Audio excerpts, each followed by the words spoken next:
চিকন কালিয়া রূপ মরমে লাগিল ধরনে না যায় মরহিয়া। ও মায়েরা, কি হয়েছে যে বড় বড় হাই উঠছে যে? ও বড় বড় তাল শুনে বড় বড় হাই উঠছে।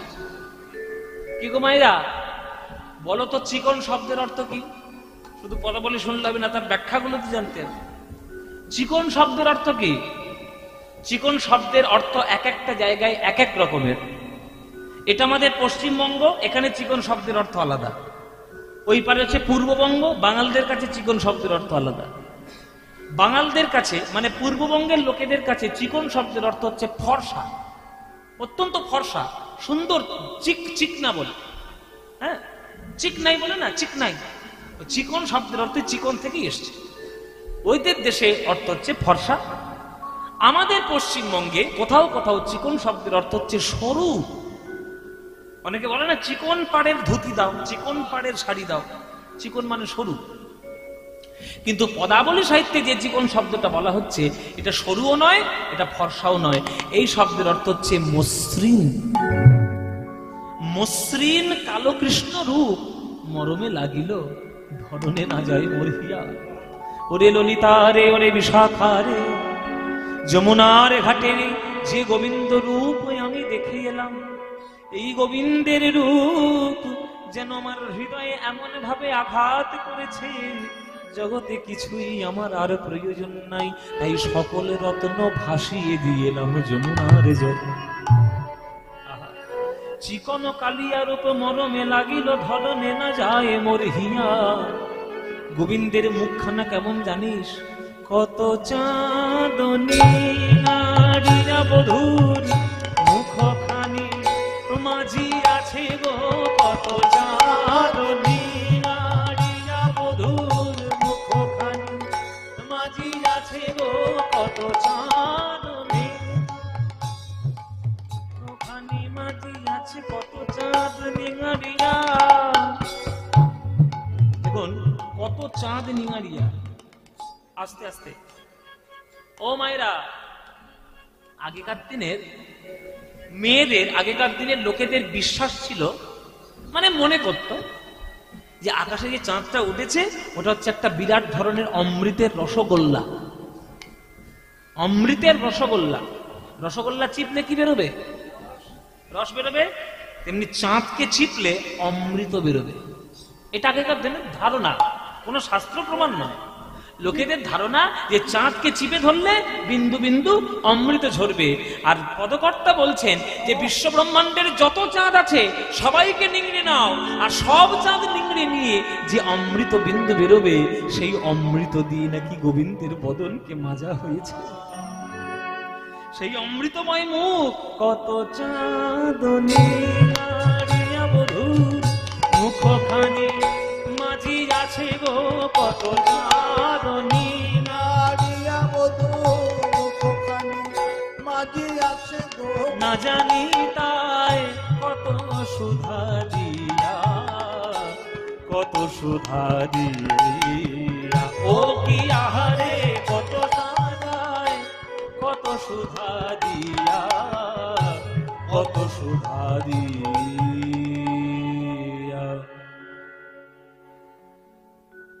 গোবিন্দের মুখের মধ্যে সব থেকে দামি জায়গা কোনটা? ও মায়েরা, ওই দেখো বসে বসে টকের গল্প শুরু করেছে। কি গল্প হচ্ছে শুনি। আমি গল্প তোমাদের সঙ্গে করব বলে সকাল 8টায় গাড়ি ছেড়েছি, 2:30টার সময় এখানে কিন্নার এসেছি। হ্যাঁ, কালকে রাত 4টের সময় বাড়ি ফিরেছি জানো। সকাল থেকে মাথাটা গরম হয়েছিল একবার। 4টের সময়, ভোর 4টের সময় ফিরেছি। 4টের সময় ফিরে 7টার সময় উঠেছি। উঠে আবার গাড়ি চান পান করে সমস্ত কিছু রেডি হয়ে 8টার সময় গাড়ি ছেড়েছি। যেভাবে কলকাতায় জ্যাম আর আপনাদের বর্ধমানে যে অবস্থা হচ্ছে, বাপরে বাপ। 2:30টার সময় বাপিদের বাড়িতে এসেছি। একটু খাওয়া দাওয়া করে একটু শুয়ে সঙ্গে সঙ্গে আমাদের দুলালবাবু ফোন করছে, কই কই আপনার কই, সময় হয়ে যাচ্ছে, এখানে চলে যা। পরিশ্রমটা, পারিশ্রমিকটা এমনি এমনি নিই না, কষ্ট করতে হয়, তবে নিতে হয়।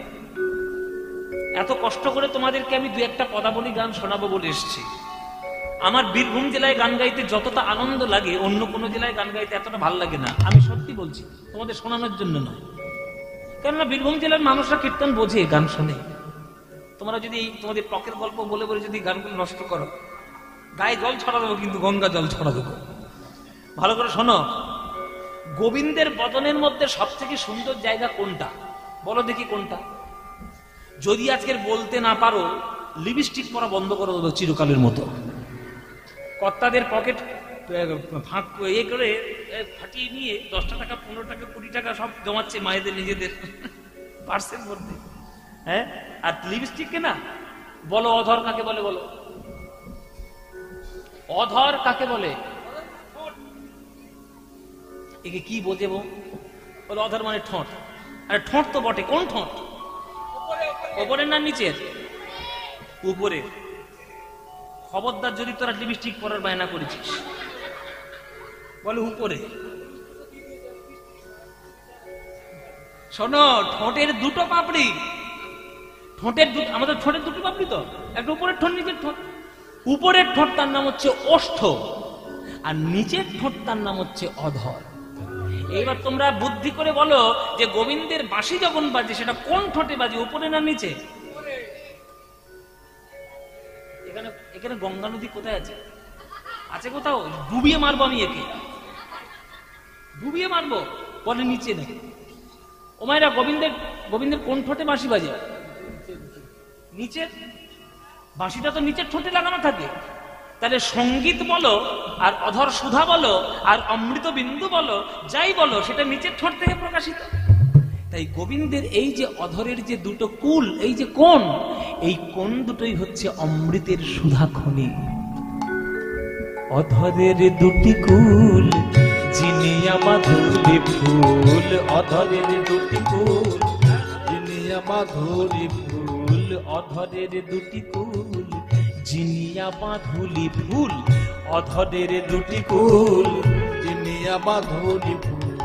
হাসি খানি তাহাতে মিশায়, হাসি খানি তাহাতে মিশায়। কোনদিন যদি তুমি কৃষ্ণের ছবি দেখো, কৃষ্ণের মুখ গোমরা, সেই গোমরা মুখ কৃষ্ণের মুখ দেখতে ভালো লাগে না? কিন্তু কোথাও কি দেখেছো? যত ছবি আছে, ক্যালেন্ডার আছে, ওয়ালপেপার আছে, কোনদিন কৃষ্ণ এরকম করে আছে? যখনই কৃষ্ণ দেখবেন, কৃষ্ণের ঠোঁটের মাঝখানে মিষ্টি মুচকি হাসি। ওই দেখো কৃষ্ণের হাসি মুখ, হাসি মুখটা দেখলেই মনটা ভরে যায়। কিন্তু সবার কি হাসি মুখ হয় বাবা? সবার হাসি মুখ হয় না।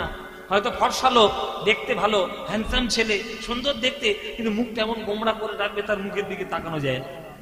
হ্যাঁ, একে তো মুখ গোমরা, আরো মুখ গোমরা হয়ে যাবে যদি বীরভূমের কোনো কমিটি গিয়ে চাঁদা চাইতে যায় হরিনামের জন্য। ও ভাই, আরে কি খবর রে ভাই, দুপুরবেলা খাইতে দিবি না লোকে? চাঁদা? চাঁদা কি হবে রে ভাই? কি হবে চাঁদা? কি হবে? কীর্তন হবে, কীর্তন হবে, ভক্ত সেবা হবে, ভক্ত সেবা হবে, খিচুড়ি হবে, পট হবে, দই হবে, চাঁদা। চাঁদা? ভাই তোদের পয়সা নিয়ে কীর্তন করাস কেন? দেখেছো, এটা হচ্ছে মুখে ভাষা। আর কি ভালো কথা, পয়সা নিয়ে কীর্তন করাচ্ছিস তোরা?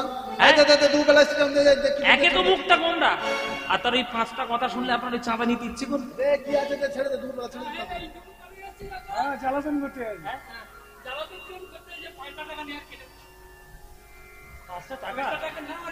500 টাকার চেহারাটা শুধু দেখো বাবা। বলে কিন্নারে বাজার করতে গিয়ে ফিরেছিল, ওটা খাতার পাতার তলে লেগেছিল। 5টা টাকা দেবে, 5টা কথা শোনাবে, মুখটাও বাংলার 5। কিন্তু কৃষ্ণের কোনোদিন কোন ছবি দেখেছো কৃষ্ণের মুখটা 5? অধরের দুটি কুল যেন সুধা খনি ঝরছে, হাসি সমস্ত কিছু। অধরের দুটি কুল জিনিয়া মাধুরী ফুল, অধরের দুটি কুল জিনিয়া মাধুরী। আজ হাসি খানি তাহাতে মিশায়, হাসি খানি তাহাতে মিশায়।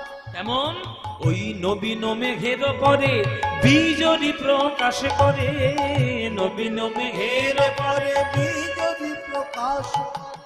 মায়েরা, মেঘে মেঘে ঘর্ষণের ফলে মেঘের আকাশে কি উদয় হয়? কি উদয় হয়? বিদ্যুৎ উদয় হয়। একটা বিদ্যুৎ যদি উদয় হয়, তাহলে যতই অন্ধকার আকাশ হোক না কেন, ঝকঝক ঝকঝক করে ওঠে। গোবিন্দের মুখটা যেন মেঘের রাশি, আর দাঁতের শোভাটা যেন বিদ্যুতের ঝলকানি। ওই বিদ্যুৎ একবার করে যখন প্রকাশিত হচ্ছে, হৃদয়ের যত কলুষতা, হৃদয়ের যত অজ্ঞানের অন্ধকার, হৃদয়ের যত পাপ অন্ধকার দূর হয়ে গিয়ে হৃদয়টা যেন উন্নত উজ্জ্বল রসে হয়ে যাচ্ছে, চকচক করছে। হ্যাঁ, আর গোবিন্দের বদনে আর কি কি আছে বলে শোনো। ভুরু যুগ সন্ধান ওই কামের কামানবান, ভুরু যুগ সন্ধান কামের কামান, ভুরু যুগ সন্ধান,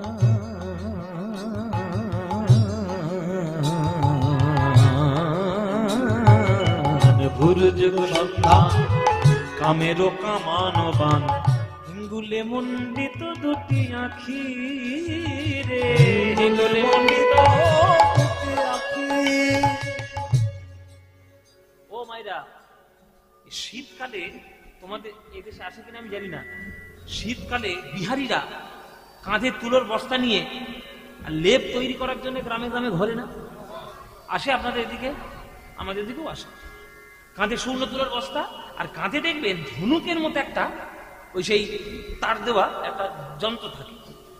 ওই ওই যন্ত্রটাকে ওদের ভাষায় বলে ধুনান, বলে না তুলো ধুনা করে ছাড়বো, ওই যে ধুনে শুকনো তুলোটাকে ওই ড্যাঙো, ওই মুগুর দিকে একটা বাড়ি মতো আছে, ড্যাঙো ড্যাঙো করে আঘাত করে আর ওই শুকনো তুলোগুলো ফুলে ওঠে, ওইটাকে ধুনান বলে। কৃষ্ণের বদনে একটা ধনুক রয়েছে, সেই ধনুক বলে ত্রেতা যুগে রাম আর দ্বাপর যুগের অর্জুন, বিষ্ণুর সারং ধনুক আর শিবের কামক ধনুক। যাই হোক না কেন, কৃষ্ণের জোড়া ভুরু ধনুকের দিকে যার একবার নয়ন যাবে, তার হৃদয় একেবারে বিদীর্ণ হয়ে হৃদয়ে শত ছিন্ন হয়ে যাবে। কৃষ্ণের নয়ন বান সাংঘাতিক বান বাবা, হিঙ্গুলে মণ্ডিত দুটি আঁখি,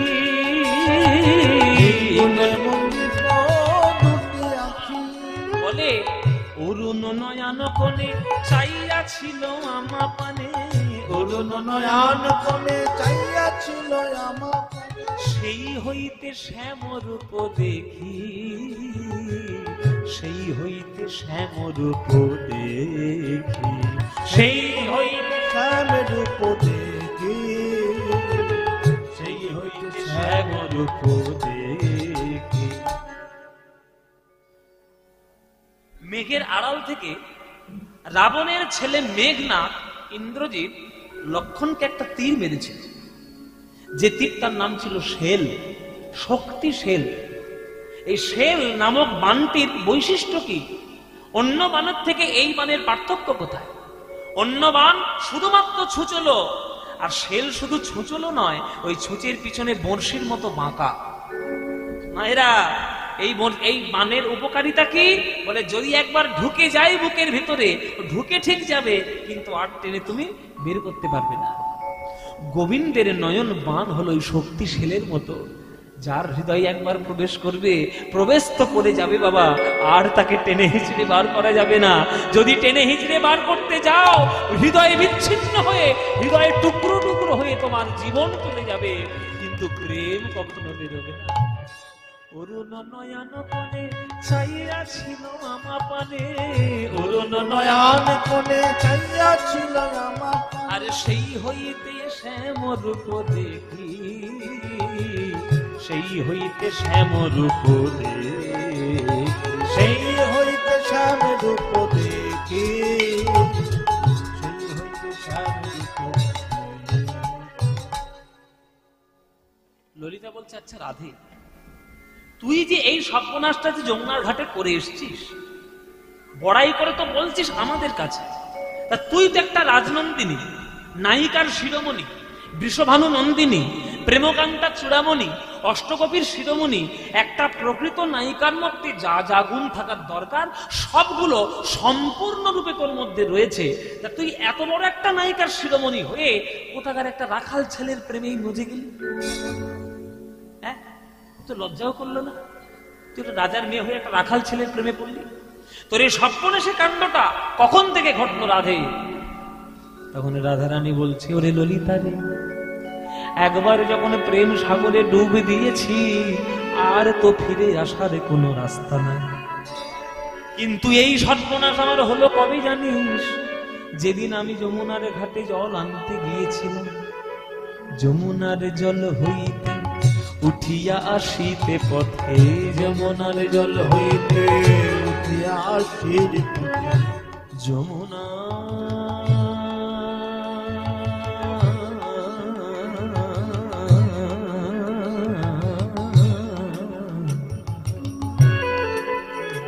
কি অপূর্ব সুরে সব কীর্তন।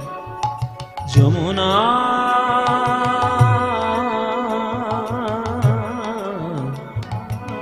যমুনা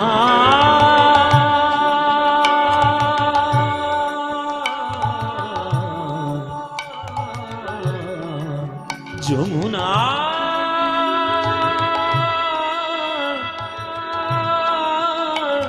যমুনা যমুনা সারে গামা মামা মামা মামা মামা মামা গামা গামা গামা গামা গামা পামা গামা পামা গামা গামা পামা গামা গামা গারে গারে গা সাগরে গা সাগরে জানে নিরে জানে জানে নিরে জানে নিরে জানে সাধা মাদা মাগা সাগা মাদা সাগা মানি নি সাগা মা সাগা নি জানে দা মাদা মাগা রে গা জানে নি সাধা জানে সাধা জানে সাধা জানে সা যমুনার জল হইতে সই কিবা অপরূপ তনু, সই কিবা অপরূপ তনু, আজ জ্ঞান দাসেতে কয় শুধুই সে সুধাময়, জ্ঞান দাসেতে কয় শুধুই সে সুধাময়। এই আপনাদের প্রতিবেশী, হ্যাঁ কান্দ্রা প্রতিবেশী আপনাদের ফটিসাগর পারে, ওই ওনার লেখা গান। এই জ্ঞানদাস ছিল নিত্যানন্দের স্ত্রী জাহ্নবা মায়ের সাক্ষাৎ মন্ত্র শিষ্য। এদের অনুভব ধ্যানের মাধ্যমে পাওয়া সাধারণ অনুভব নয়। মায়েরা এখানে বিয়ে যখন হয়, বিয়ের সময় তত্ত্ব যায় না? তত্ত্ব যায় তো? সেই তত্ত্বের মধ্যে সন্দেশের পুতুল দেওয়া হয় না? দেয়? হ্যাঁ, মাছ, প্রজাপতি, হাতি, ঘোড়া, কত রকম সব এঁকে এঁকে দেয় না? ওই সন্দেশের পুতুল কখনো তত্ত্ব ছিঁড়ে খেয়ে ফেলেছেন? হ্যাঁ, মারবে? কে মারবে? বলে চার বিয়ে হচ্ছে সে মারবে। ও মায়েরা, ওই সন্দেশের পুতুল কোনোদিন ভেঙে খেয়ে দেখবেন। পুতুল যদি করা থাকে, মাথাটা ভেঙে খাবেন, সেটাও যেমন মিষ্টি, পাটা ভেঙে খাবেন, সেটাও তেমনই মিষ্টি। মাথাও যেমন মিষ্টি, পাও যেমন মিষ্টি, তেমনি গোবিন্দের যে রূপকে তুমি প্রত্যক্ষ করবে, সেই রূপেই তোমার হৃদয় গলে গিয়ে তোমার জীবন ধন্য হয়ে যাবে।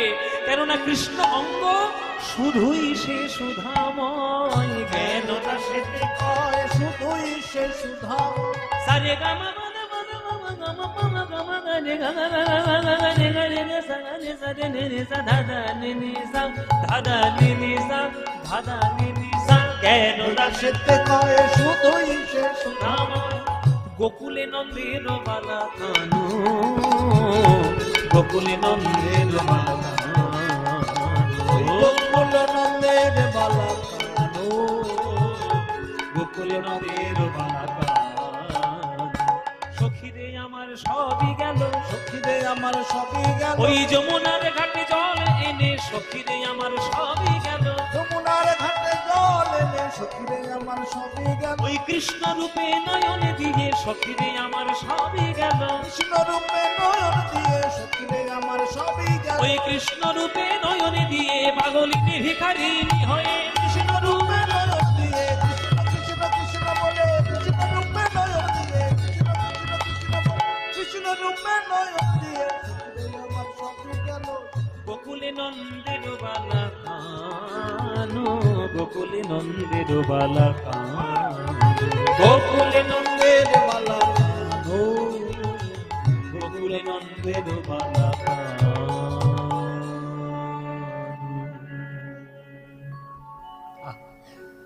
অপূর্ব অপূর্ব পদ। তাহলে ভগবানের যে রূপে আপনার হৃদয় গলে যায়, সেটা তো আপনারই কাছে, আপনারই রূপ। গীতায় কৃষ্ণ বলেছেন, যে যথা মাং প্রপদ্যন্তে তাংস্ততৈব ভজাম্যহম মম বর্তানুবর্তন্তে মনুষ্যা পার্থ সর্বস্ব। যে আমায় যেমন ভাবে ভালোবাসে, আমিও তাকে তেমন ভাবেই ভালোবাসি। আপনি কৃষ্ণ বলুন, রাম বলুন, হরি বলুন, শিব বলুন, যাই বলুন, যেভাবেই আপনি তাকে ভালোবাসবেন সেভাবেই আপনার কাছে দেখা দেবে। ভগবান হলো জলের মতো গো মায়েরা, বাটির মধ্যে রাখলে বাটি, থালার মধ্যে রাখলে থালা, গ্লাসের মধ্যে রাখলে গ্লাস, আবার সমুদ্রের মধ্যে রাখলে সমুদ্র। জল যেমন আকার নেই, তাকে যেমন আকারে আপনি রাখবেন তেমনই আকার ধারণ করবে, তেমনি ভগবানেরও কোনো আকার নাই।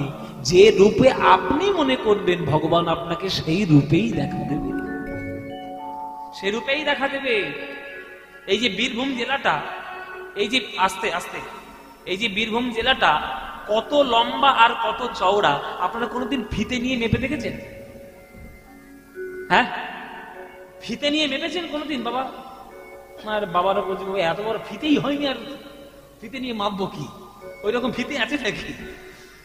তাহলে কত ফুট লম্বা, কত ফুট চওড়া, এটা ফিতে দিয়ে যদি মাপতে না পারেন, তাহলে বীরভূমটাই যদি ফিতে দিয়ে না মাপা যায়, তাহলে পশ্চিমবঙ্গটা কি করে মাপবেন? আর পশ্চিমবঙ্গ যদি মাপতে না পারেন, তাহলে ভারতকে কত বড় মাপবেন? ভারতকে যদি মাপতে না পারেন, পৃথিবীকে কি করে মাপবেন? আর সেই পৃথিবীকে যে সৃষ্টি করেছে সেই ভগবানকে কি কখনো ফিতে দিয়ে মাপা যায়? মাপা যায় না। ওই জন্য ভগবান ভগবানের খেলা খেলছে বাবা। তার রোমকূপ থেকে কোটি কোটি ব্রহ্মাণ্ড জন্ম নিয়ে আজকের জগতে সে লীলা বিস্তার করছে। আর আমরা সেই কোটি কোটি ব্রহ্মাণ্ডের সামান্য একটা গোল গ্রহ, তার নাম হচ্ছে পৃথিবী। সেই পৃথিবীর মধ্যে সামান্য 3 ভাগ জলের মধ্যে 1 ভাগ স্থল, তার মধ্যে সামান্য সামান্য মানুষ আমরা, অথচ আমাদেরই অহংকার গগনচুম্বী। হ্যাঁ, সাধারণ এখনকার দিনে একটা হাতে স্মার্টফোন পেয়ে গেলে আর কম্পিউটার পেয়ে গেলেই ভাবছি আমি একেবারে টেকনোলজিতে উন্নতি হয়ে গেছে। কত বিজ্ঞান আমার উন্নত, অনেক কিছুই উন্নত নয়। তুমি যদি সামান্য এই টেকনোলজিকে নিয়ে যদি উন্নত বলে মনে করো, তাহলে যে ভগবান এই বিশ্ব ব্রহ্মাণ্ডকে সৃষ্টি করেছেন তিনি কত বড় টেকনোলজি জানেন, কত বড় টেকনিশিয়ান তিনি। এত সুবিধার নয়। ওই জন্যই তো কবি বলেছে, খেলিছ এ বিশ্ব লয়ে বিরাট শিশু। আমার খুব প্রিয় গান, যদি বলেন তাহলেই গাইব, নইলে গেল আর কি গাইব। খেলিছ এ বিশ্ব লয়ে বিরাট শিশু, আনমনে খেলিছ প্রলয় সৃষ্টি তব পুতুল খেলা, প্রলয় সৃষ্টি তব পুতুল খেলা, নিরজনে প্রভু নিরজনে খেলিছ। এসব গান, এসব বর্ণনাতীত বর্ণনা করা যায় না। আকাশ ব্রহ্মাণ্ড গ্রহ নক্ষত্র সূর্য চন্দ্র তারা যা দেখছেন সব ভগবানের পায়ের তলায় ধুলোর মতো পড়ে আছে। এই যে রাত হয়েছে, সন্ধ্যা হয়েছে, আকাশের দিকে তাকিয়ে দেখুন টিম টিম করছে তারার আলো। যারা বিজ্ঞান পড়েছে, যারা অ্যাস্ট্রোনট নিয়ে পড়াশোনা করেছে, অ্যাস্ট্রোনমি নিয়ে, তারা বলছে ওই আলোটা যে কতদিন হাজার হাজার পুরনো আলো কেউ জানেই না। ওটা যে কোথায় আছে আর কোন তারার আলো কত বছর পরে যে আমাদের কাছে এসে পৌঁছচ্ছে আমরা জানি না। কেননা বিশ্ব ব্রহ্মাণ্ডে সব থেকে গতিবেগ কার বেশি? আলো, লাইটের গতি সব থেকে বেশি। সেই লাইটের গতি সূর্য থেকেই পৃথিবীতে আসতে 8 মিনিট 20 সেকেন্ডের বেশি সময় লাগে। আর তুমি যে তারাটা দেখছো ওটা আজকের তারা নয়, বহুকাল আগের তারা। তাই জগতে বর্তমান বলে কিছু নাই বাবা, সব অতীতের মধ্যেই ঘোরাফেরা করছে। এই যে কথাটা বলে দিলাম, অতীত হয়ে গেল, কিন্তু ক্ষণে ক্ষণে অতীত হয়ে যাচ্ছি আমরা। বর্তমান বলে কিচ্ছু নাই, কারণ একটা সেকেন্ড যদি এগিয়ে যায় তাহলে সেটা পিছনে ফেলে গেলাম, সেটা তো এগিয়ে আসবে না। শূন্যে মহা আকাশে তুমি মগ্ন লীলা বিলাসে, শূন্যে মহা আকাশে তুমি মগ্ন লীলা বিলাসে, ভাঙিছ গড়িছ নীতি ক্ষণে ক্ষণে, ভাঙিছ গড়িছ নীতি ক্ষণে ক্ষণে, নিরজনে প্রভু নিরজনে খেলিছ। তারকার বিশ্বসে খেলো না তব, হে উদাসী পড়িয়া আছে রাঙা পায়ের কাছে রাশি রাশি।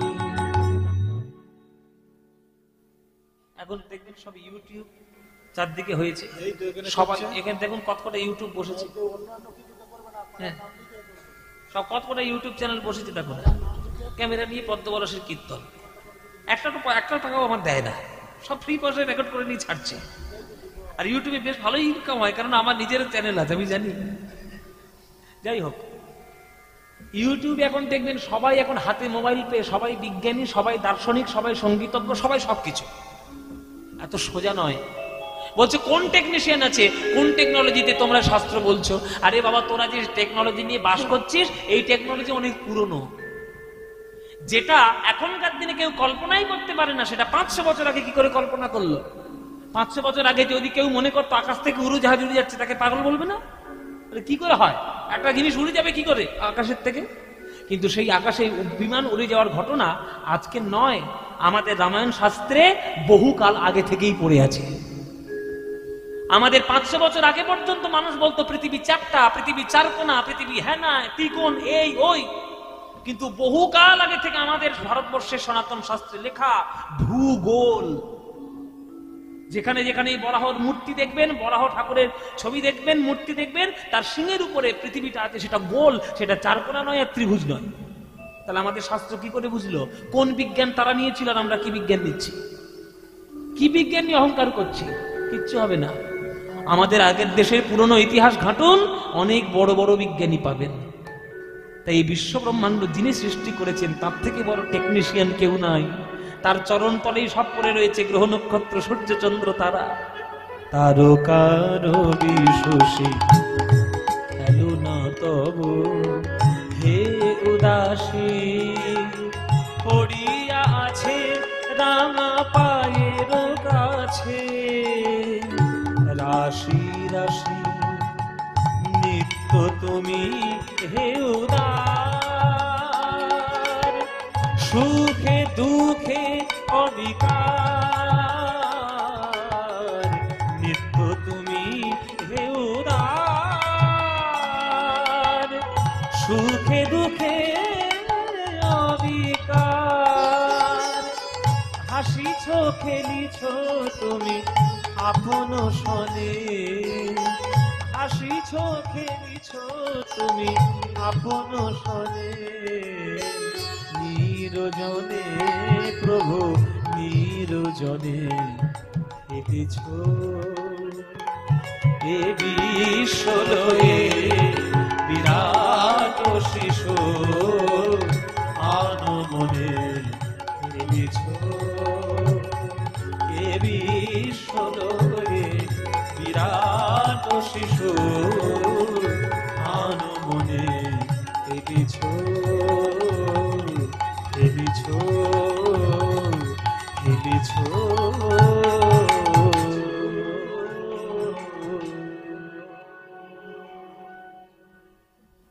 কি অপূর্ব গান! এই গানটি যিনি রচনা করেছেন তিনিও হলেন কাজী নজরুল ইসলাম। হ্যাঁ, কৃষ্ণের রূপের কথা বলছে আমার রাধারানী। রাধারানী আমার বলতে বলতে ওদিকে যখন আমার কুঞ্জবন থেকে আমার গোবিন্দ মাধবী লতার কুঞ্জে দাঁড়িয়ে রাধা রাধা বলে আজ গোবিন্দ আমার বাঁশি বাজিয়ে দিল। ওই বংশীর ধ্বনি যখন কর্ণে এসেছে, রাধা রানী বলে ওরে ললিতার বিশাখারে, ওই দেখ সেই সর্বনেশে বাঁশি আবার বাজছে। যে বাঁশি শুনে আমি পাগলিনী, যে বাঁশি শুনে আমার জাতি কুলমান গৌরব ধৈর্য, সবাই আমার সবকিছু বিসর্জন দিয়েছে, সেই বাঁশি বাজছে। শ্যামের মুরলী তুমি আর অমন করে রাধার নাম ধরে বেজো না বেজো না। তুমি থাকো শ্যামের অধরে আর আমি থাকি কৃষ্ণবাদিনীর ঘরে। কত যাতনা এই অন্তরে তা তো তুমি জানো না, জানো না। শ্যামের মুরলী ওরে ও ডাকাতের মুরলী কি বলি তোমায়। ওরে ও নিতাই গৌর হরি বল হরি হরি কি বলি তোমায়, ওরে ও ডাকাতের মুরলী, কি বলি তোমায়। মন্ত্র শিখেছ কোথায় শিখেছ বলো। অবলা বশ করা মন্ত্র শিখেছ কোথায় কি বলি তোমায়। ওরে ও ডাকাতের মুরলী কি বলি তোমায়। ওরে ও ডাকাতের মুরলী, কি বলি তোমায়। যা সব ঘুমিয়ে পড়েছে, সব ঘুমোচ্ছেন বসে বসে। বলে ডাকাতি হয়ে যাবে। ঘুমোলেই ডাকাতি হবে বা জানে ভালো করে, তবুও ঘুমোচ্ছে, ঘাটটা না ভেঙে যায়। ওই দেখো ঘুমের ছিটিটা দেখো শুধু। এই যে বালিশ দেবো, আহ এইটা ঘুম। তোমার ঘাড় ভাঙলে দুলাল বাবু আমায় ধরবে। কি গান গাইলে বাবা ঘাড় ভেঙে দিলে। ও মায়েরা বলো তো চোর আর ডাকাতে পার্থক্য কি? বলো চোর কাকে বলে বলো। এই চোর কাকে বলা হয়? চোর কাকে বলে বাবা? বলে না বলিয়া কারোর জিনিস অপহরণ করিলে চুরি চোর হয়। তাহলে না বলে নিলে চুরি। আর ডাকাতি কাকে বলে? বলে করে কেড়ে নেওয়া। আগেকার দিনে যখন ডাকাতি পড়তো না, ওই আগে 3 দিন আগে বাড়িতে চিঠি আসতো। হ্যাঁ, ডাকাত চিঠি দিত, এই আমার নাম রঘু ডাকাত, সাক্ষাৎ নরপিচাস, তোর বাড়িতে সামনের মঙ্গলবার, আজকে শনিবার, রবিবার, সোমবার আর মঙ্গলবার, ওই মঙ্গলবার তোদের বাড়িতে আমি ডাকাতি ফেলবো। আমাদের দলবল নিয়ে নুসু ডাকাতকে নিয়ে আমি আজকে তোদের মঙ্গলবার ডাকাতি ফেলবো। পারলে তোর যদি ক্ষমতা থাকে। আরে তার সঙ্গে যাবে কালু মদন, এই যে কালু মদন, আলু আর মদন দুজনে যাবে সঙ্গে। কালু মদনকে সঙ্গে নিয়ে। তাহলে আগেকার দিনে বাড়িতে চিঠি দিয়ে ডাকাতি আসতো, গলায় খুর ঠেকিয়ে, তরবারি ঠেকিয়ে, বন্দুক ঠেকিয়ে যা চাইবো দিয়ে দে, এইটা ডাকাতি।